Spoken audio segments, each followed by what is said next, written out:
Rest here for a breath, where the noise fades and stories come alive. These are not just words, they're whispers of truth, falling to those who seek meaning in the quiet.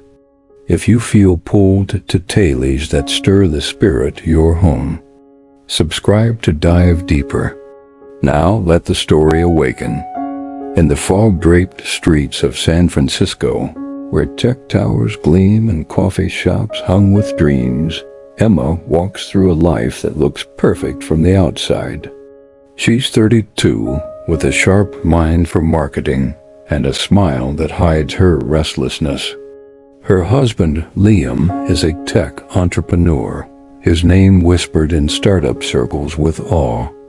Their apartment, perched on a hill, catches the golden glow of sunsets, but lately it feels more like a stage than a home.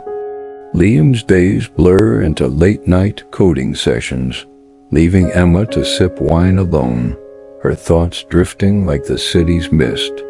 At work, Ryan, her co-worker, fills the silence with easy laughter and lingering glances, his attention a spark in her quiet nights.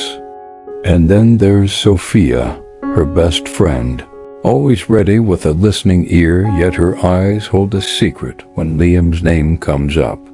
In this tangled dance of hearts, Emma stands at a crossroads, pulled by desires she can't name. Beneath the surface, a truth waits to unfold, a truth the Buddha might call the spark of craving, the ache that sets us searching. Emma's days unfold like a script she didn't write. Mornings begin with a rushed coffee, Liam already gone, his side of the bed cold. At the office, she's a star, her campaigns win clients, her poise earns praise, but inside she's adrift. The city's buzz feels distant, like a song she can't quite hear. Liam's startup is his mistress, she jokes to herself, but the thought stings. His texts are brief, his dinners with investors endless. She misses his laugh, the way he used to trace her palm with stories of their future. Now their talks are logistics, schedules, bills, a life on autopilot. Ryan changes that. He's her co-worker, all easy charm and sharp wit. His desk a chaotic map of post-its and coffee cups. Their banter starts innocently, a quip about a client, a shared eye roll in meetings. But soon it's late-night texts, memes that make her laugh too loud, a warmth she hasn't felt in months. He notices her, the way she tucks her hair when nervous, the dreams she buries under deadlines. One evening at a work event, they linger by the bar, city lights glittering below. His hand brushes hers and time slows. She pulls back, heart racing, but the moment lingers like a forbidden taste. Sophia, her best friend, hears it all. Over wine in cozy cafes, Emma spills her fears, Liam's distance, Ryan's pull. Sophia listens, her dark eyes soft, but there's a flicker Emma misses, a shadow of something unspoken. Sophia nods, her advice sharp, yet kind. You deserve to feel alive, Em. Emma trusts her, blind to the heart Sophia hides, one that beats for Liam. In the quiet of her thoughts, Emma wrestles with guilt. Why does Ryan's smile haunt her? Why does Liam feel like a stranger? The Buddha might call this tanha craving, the restless hunger that binds us to suffering. It's the second noble truth, the root of our pain. We chase what we lack, blind to what we have. Emma's craving isn't just for Ryan, it's for connection, for a self she's lost in the grind of life. She doesn't see it yet, but the path to peace begins with facing this truth. Her phone buzzes, Ryan asking if she's free for coffee. She hesitates, thumb hovering. The city hums outside, alive with possibility and peril. She types a reply, unsure where it will lead. The coffee shop hums with life, steam rising from espresso machines. But Emma feels the world narrow to the table where she sits with Ryan. His smile is easy, his stories a warm escape from the chill of her doubts. They talk about work, then dreams, then things too personal for colleagues. His knee brushes hers under the table, and she doesn't move away. It's not love, she tells herself, just a moment, a fleeting spark. But her heart races, betraying her. Back home, Liam's asleep, laptop glowing beside him, a silent rival.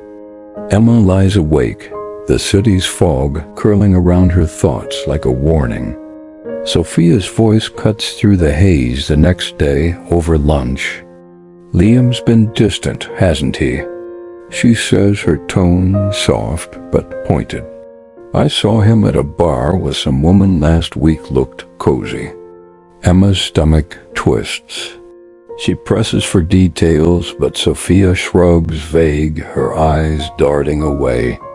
It's enough to plant a seed, a thorny doubt that grows with every unanswered text from Liam. Sophia's words are calculated, though Emma can't see it.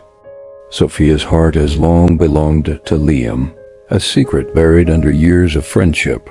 She nudges Emma toward Ryan, her suggestions cloaked in care. Maybe you need someone who sees you. Ryan does see her. Their late-night talks turn confessional. He shares his fears. She admits her loneliness. One night, after a team dinner, they end up alone in the office, the city skyline a glittering backdrop. He steps closer, his breath warm, her resolve fraying. Their lips nearly meet, but Emma pulls back, guilt crashing like a wave. I can't, she whispers, fleeing into the night. Her heart is a battlefield, torn between desire and duty. Liam feels the shift. He notices Emma's quiet, her quick glances at her phone. He wants to ask, but his startup's latest crisis, a $2 million deal on the line, consumes him. He loves her, but love feels like a luxury he can't afford.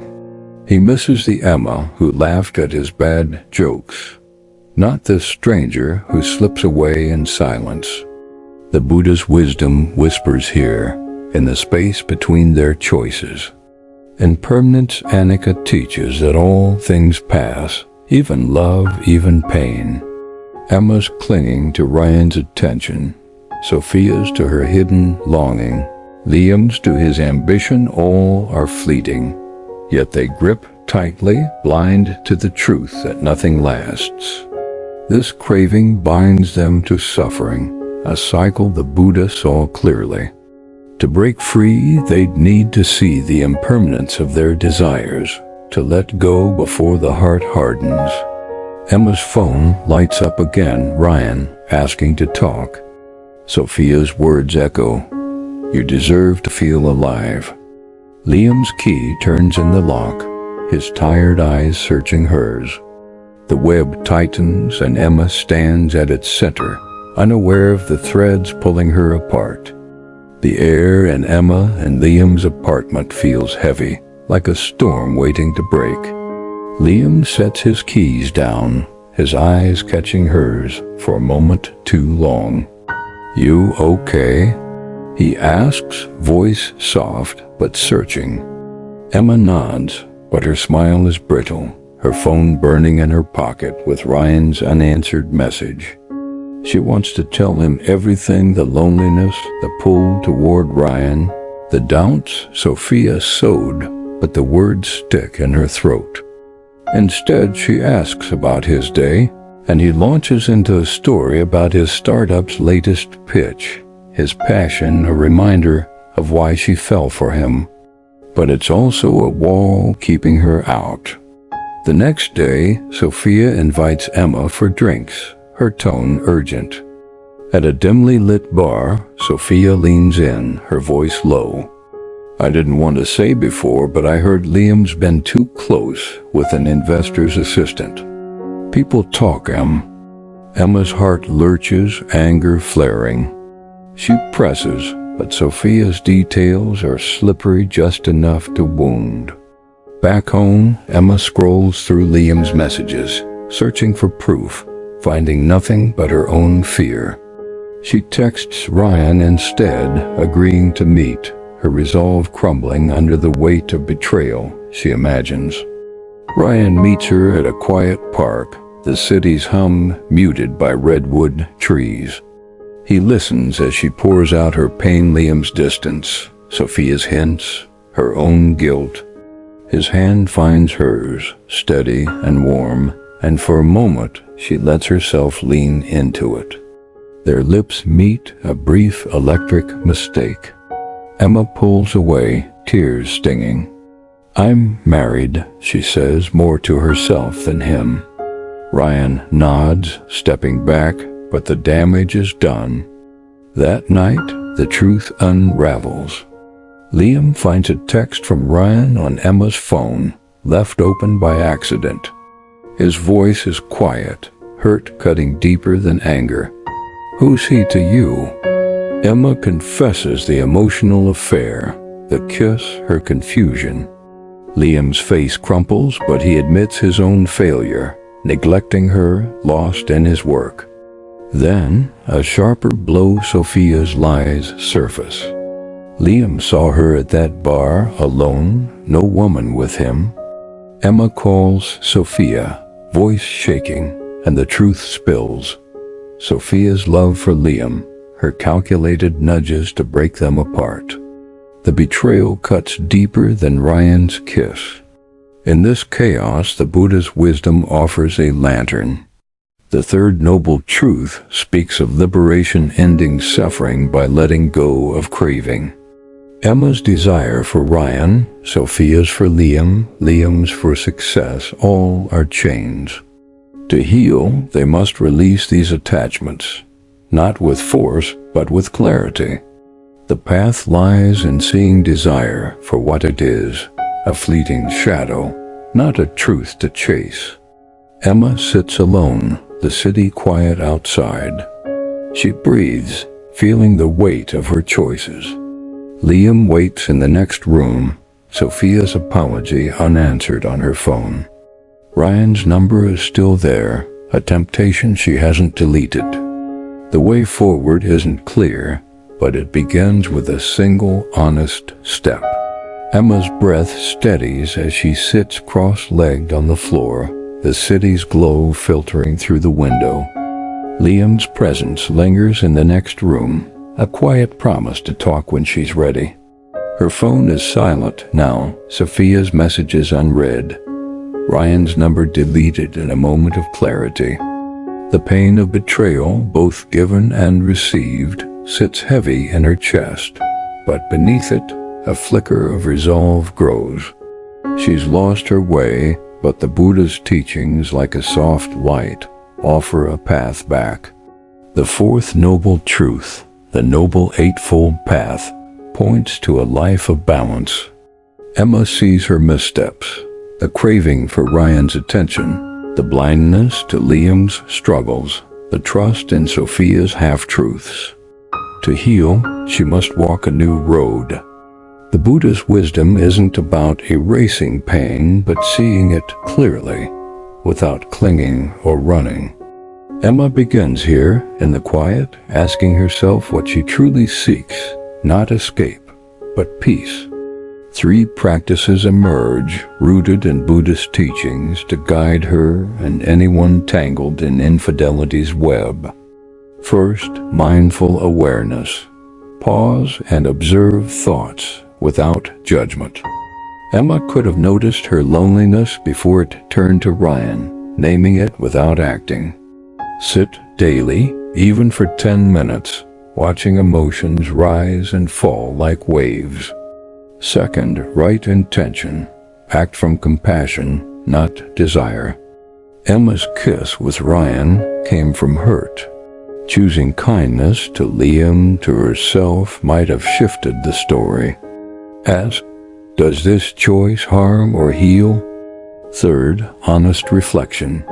Face truths, however painful. Emma avoided Liam's distance, Sophia's envy. Journal nightly, dig into fears and hopes, uncovering what drives each step.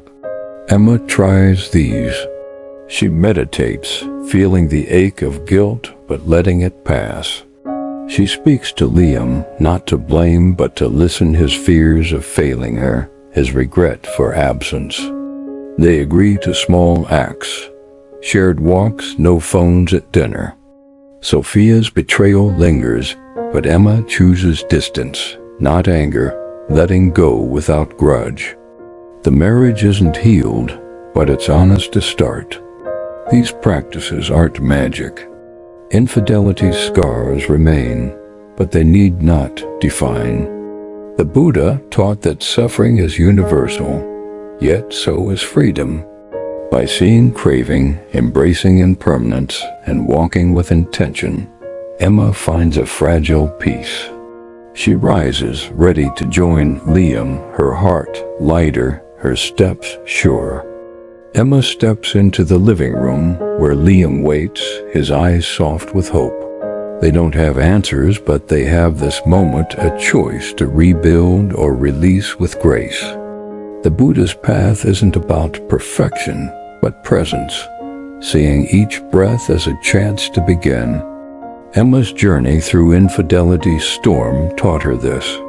Pain is a teacher, revealing what we cling to, what we fear. By facing craving, embracing impermanence, and choosing compassion, she's found a quiet strength. The future is uncertain, but she walks it with open eyes, her heart no longer a prisoner of what was or might be. For anyone listening, caught in their own tangle of desire or betrayal, know this: freedom lies not in escaping pain, but in meeting it with truth. The Buddha's wisdom lights the way home as where you stand whole in this very breath. If this story touched a hidden chord within you, share it. It might be the spark someone needs. Subscribe for more tailies where the everyday meets the eternal. And know this: it's often through our fractures that light pours in.